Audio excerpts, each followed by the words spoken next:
Hello and welcome. You're watching France 24. Today we're at the Paris Air Show, which is arguably the most important event in the diary of the global aerospace industry. During previous editions of this show, the focus has very much been on the dogfight between Airbus and Boeing, and to a certain extent in 2015, that remains the same case. I'm sitting down now with a senior executive from one member of that power couple. Marc Allen is president of Boeing International, which essentially houses all of Boeing's operations outside of the United States. Welcome to the program, first of all. Well, good morning, Marcus. Thanks for having me here.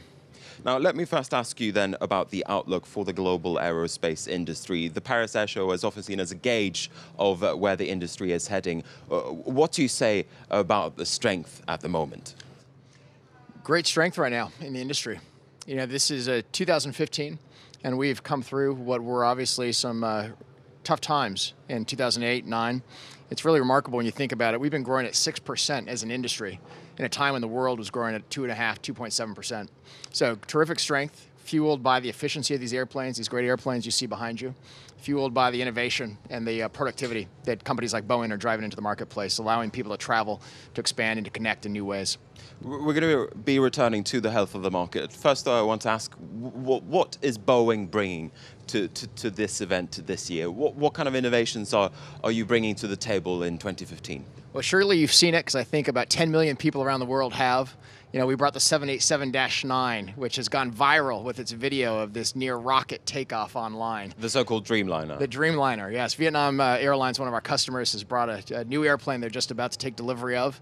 And this airplane is just beautiful. And she's flying here in the show, and she's leaving jaws on the ground, demonstrating the technology behind this this new introduction.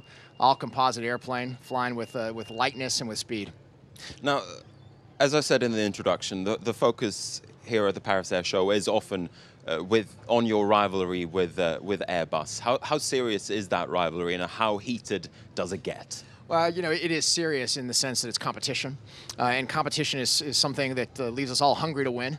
And so that's why we are, investing as we are in our airplanes, in our systems, and our people, because we do want to win. But at the same time, look, this is an industry, and we're all good friends, because we are here very much for the passion and the mission of aerospace and of connecting the peoples of the world together through flight.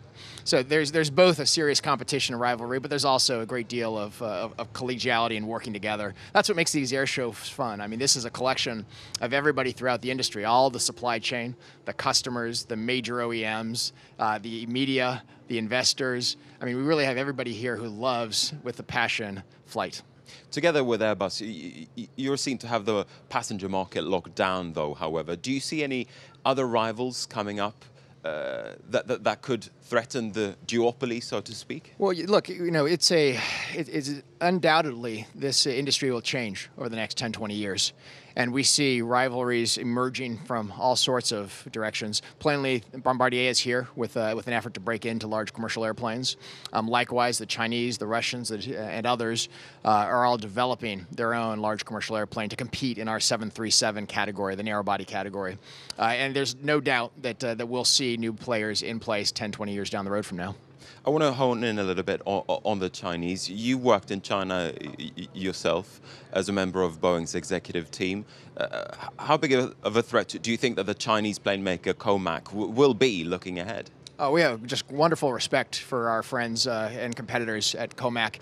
You know, when I worked there, I used to always say great competitors and also great collaborators. So we found ways with Comac to make the pie bigger. We're doing an awful lot of partnership activity around air traffic management, around aviation biofuels, even around the cabin air quality and filtration system. So there's an awful lot of partnership that we're finding with them. And yes, we have said publicly we expect that Comac, more than anybody else, has the greatest likelihood of really succeeding in that narrow body space. If we look ahead, you forecast that there will be demand for some 38,000 passenger aircraft in the next 20 years, which it's an astounding figure, essentially. Could anything threaten that forecast? Yeah, $5.6 trillion US dollars is what that 38,000 planes represents over the next 20 years. And of course, our backlog is roughly $500 billion right now. So there's a lot left to sell into. macroeconomic trends wind up having the greatest impact on our business, but we see a world that's really growing well right now. There are obviously the places where there's greater difficulty or slowdown, but for the most part, we're seeing a great deal of strengthening that's coming back into the American economy. Asia Pacific is growing with incredible strength. And so as we look there, and as we look at the Middle East as well, and India, we just see a number of different drivers for our business. So we feel pretty confident about the time ahead. Obviously, your big seller is the 737, which takes around about 150 to 180 passengers or so. If we look at the wider airplane market, where do you see the most demand in terms of plane types and plane sizes?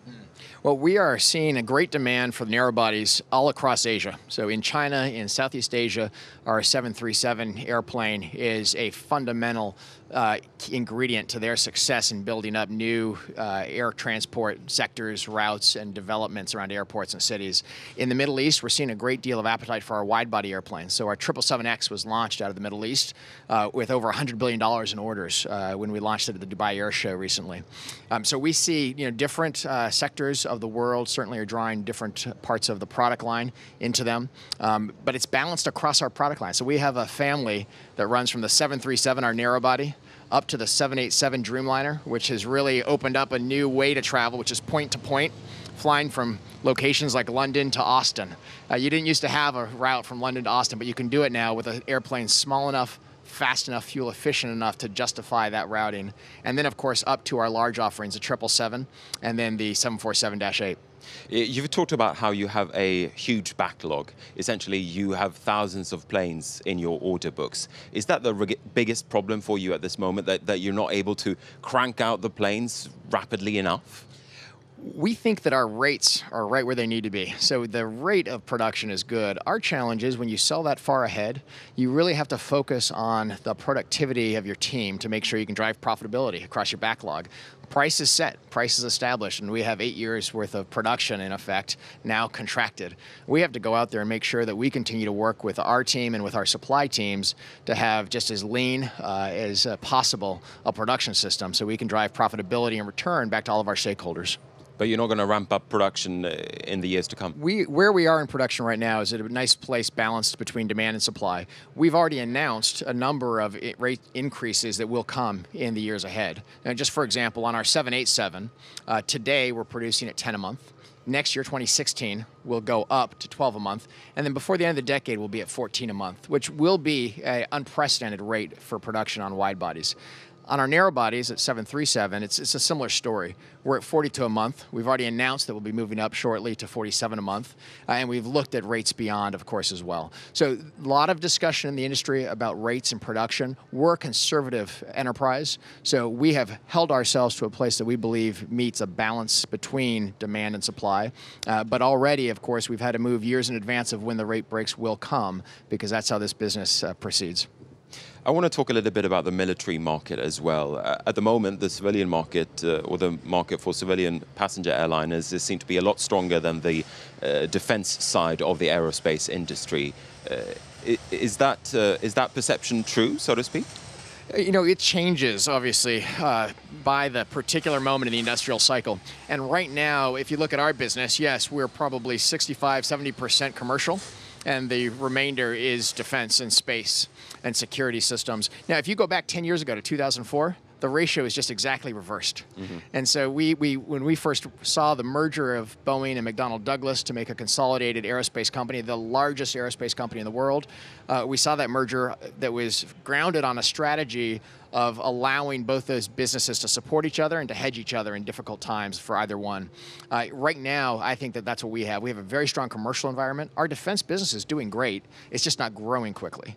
Now, what's unique to the role I have on international is I do get to see where defense is growing, and it is growing internationally. Mm-hmm. So last year, nearly 30% of our defense business was international, and our backlog is closer to 33–35% international. So we are seeing growth internationally in our defense business. And the U.S. defense cycles will, of course, always go up and down. We have seen defense budgets, though, around the world really come under pressure, especially in Europe, and European countries have been cutting back their defense spending. Where are people buying defense equipment? What countries are you eyeing as in terms of potential markets? Well, believe it or not, if you look at the forecasts, every region of the world, even Europe, is projected to increase its defense spending in the next 20 years, the exception, I think, being North America. So it's relatively balanced. And we, as a result, have campaigns in the Middle East. We have campaigns in India. We have campaigns in Asia. We have been partners with a number of different nations all around the world. So we don't lean too heavily anywhere, but we're relatively balanced. All right, so the forecast, if we look ahead in the next 10 and 20 years, especially in terms of the military market, you seem optimistic. I do, and part of that is just because of the quality of the product. I mean, we are at the front edge of innovation in the defense and security and space environment, and you see it in things like the recent contracts we've achieved with the U.S. government for commercial crew. That's the commercial space crew. We've also, of course, recently achieved an opportunity on the Space Launch System, which is going to build rockets which will ultimately take us on a mission to Mars. The innovation that puts us at the forefront of that space environment and as well the defense and security environment is the innovation that's needed around the world. So we feel confident that our products will lead us well into all those markets. All right, on that note, we're going to be wrapping up this interview. Marc Allen from Boeing International, thank you very much indeed for taking the time to speak to us here at the Paris Air Show. Oh, thanks for having me here, Marcus. And with that, we're going to be wrapping up this program. Thank you at home for watching. Do stay with us here at France 24.